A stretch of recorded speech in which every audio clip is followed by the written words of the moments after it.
Hafa and welcome to a KUAM tradition this time of year, our annual look back at the places, people, policies, and the preposterous moments that made the last 12 months so significant in our island's history. While few can argue that 2014 was a humdrum year, there were some events that truly stood out and evoked strong emotions from anyone who calls Guam home. From the feel-good moments that tugged at your heartstrings, to the low points that enraged you to the point of tears, to the moments so funny you couldn't help but burst out laughing. This was also a big year for the island as far as engagement on social media, as Guamanians the world over took to online networks like Facebook, Twitter, and Instagram and documented their lives on their island. From the rich to the ridiculous, the landscape of how history is documented has changed as you posted everything going on around the island. And yes, true to form, many of the lingering issues that we've reported for several years now continue to go unresolved, much to the dismay of island residents who want closure on long-standing headlines. So with 2015 on the horizon, let's hit the rewind button on the current year and begin our review of the year that was with story number 10, Raises and Retropay for GovGuam.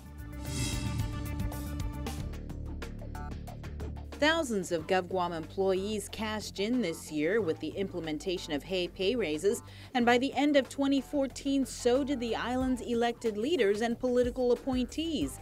It was after the election, then acting Governor Ray Tenorio called senators into a special session to deliberate on Bill 18S, legislation that would include elected leaders and cabinet members in the Competitive Wage Act.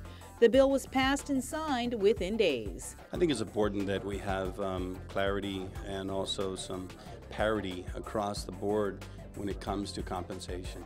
Under the new law, the governor's salary increased from $90,000 to $130,000, with the lieutenant governor increasing from $85,000 to $110,000.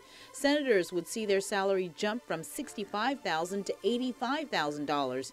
The vote on the bill was not unanimous, as Senator Michael Limtiaco attempted to introduce an amendment to exclude elected leaders from getting raises.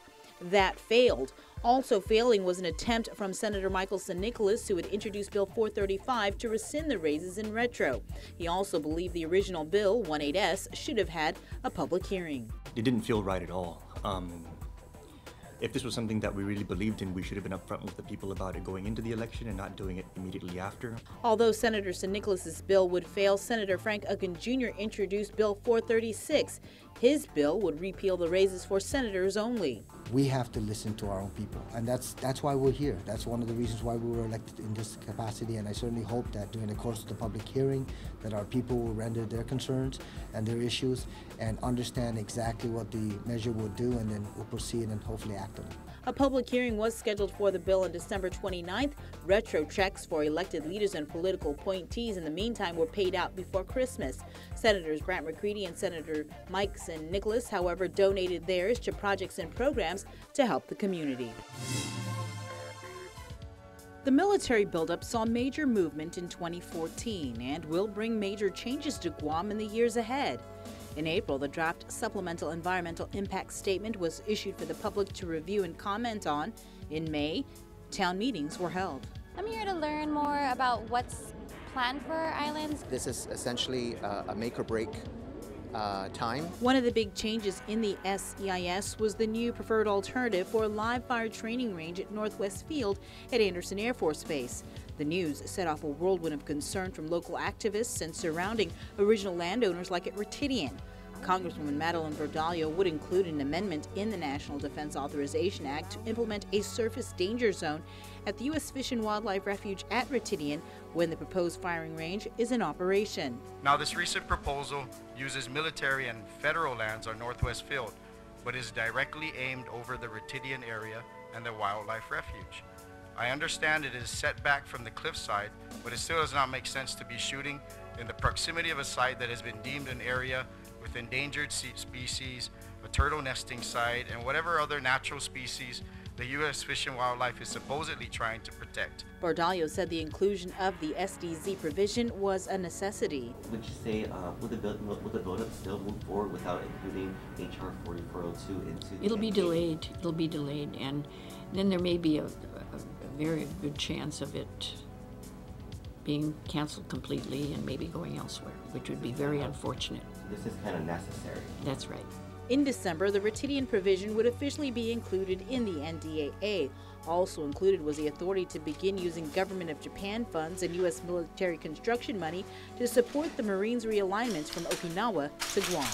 Finally, Mr. Speaker, we can say that the military buildup on Guam is back on track. After being sent back to committee in November last year, in January of 2014, the Castle Doctrine Bill was back on the table and up for debate.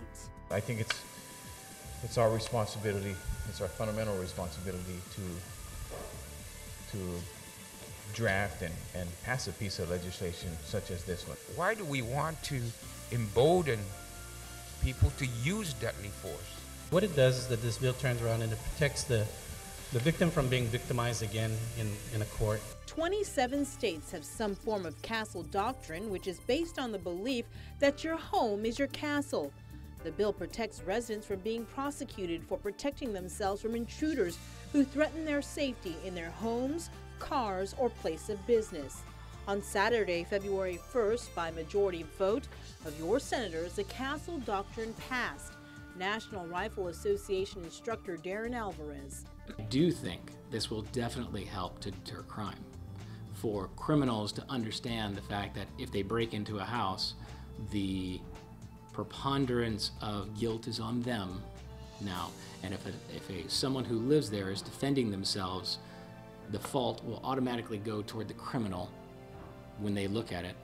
That's certainly going to play in their mind of going, does this house have somebody in it with a gun? On February 10th, Guam joined more than half the country to have a castle doctrine after Governor Eddie Calvo signed the bill into law. Stay tuned. Our countdown of top 10 stories of 2014 continues after this.